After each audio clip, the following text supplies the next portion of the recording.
In the annals of history, wars often conjure images of drawn-out sieges, months of hardship, and the relentless march of armies. Yet, among the countless conflicts that have shaped our world, one stands out for its sheer brevity: the Anglo-Zanzibar War of 1896.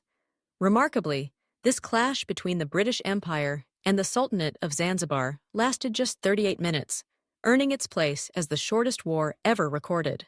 The roots of this extraordinary event trace back to the late 19th century, a time when the British Empire's influence spanned continents. Zanzibar, a small but strategically significant island off the coast of East Africa, was a focal point of imperial interests.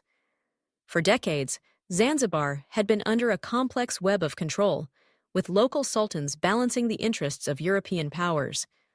By the 1890s, Britain had established itself as the dominant force, wielding considerable influence over the Sultanate's affairs. The tension came to a head on August 25, 1896, when Sultan Hamid bin Thawini, a British ally, died suddenly, under circumstances that would later be considered suspicious. Almost immediately, his cousin Khalid bin Bargash seized the palace and declared himself sultan, defying British approval. The British, determined to maintain their authority and prevent an unfriendly ruler from ascending the throne, demanded Khalid step down. Khalid, however, refused and barricaded himself inside the palace, surrounding himself with loyal troops and artillery. The British response was swift and uncompromising. Diplomats delivered an ultimatum: Khalid must abdicate by 9 o'clock the following morning, or face the consequences.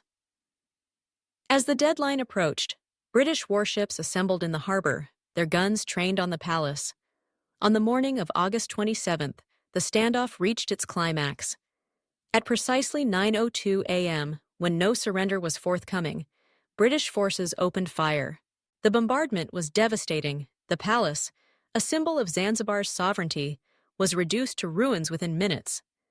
Artillery shells tore through its walls, and fires raged.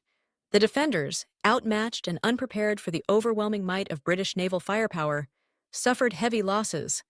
Khalid himself managed a dramatic escape, fleeing through a back entrance to seek asylum in the German consulate. By 9:40 a.m., just 38 minutes after the first shot was fired, the white flag of surrender was raised. The war was over almost as soon as it had begun. In the aftermath, the British installed their preferred candidate, Hamud bin Mohammed, as Sultan, solidifying their control over the island. The human cost, though brief, was sobering for the defenders.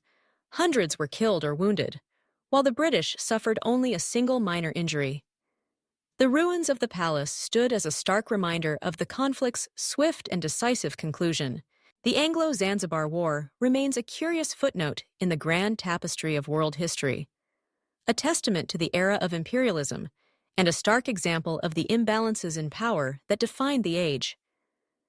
Yet its brevity belies the broader significance of the event. It marked the end of Zanzibar's independence and the tightening grip of colonial rule in East Africa. Today, the story of the 38-minute war serves as a powerful reminder that history is shaped not only by grand struggles and drawn-out campaigns, but sometimes by fleeting moments of overwhelming force and rapid resolution.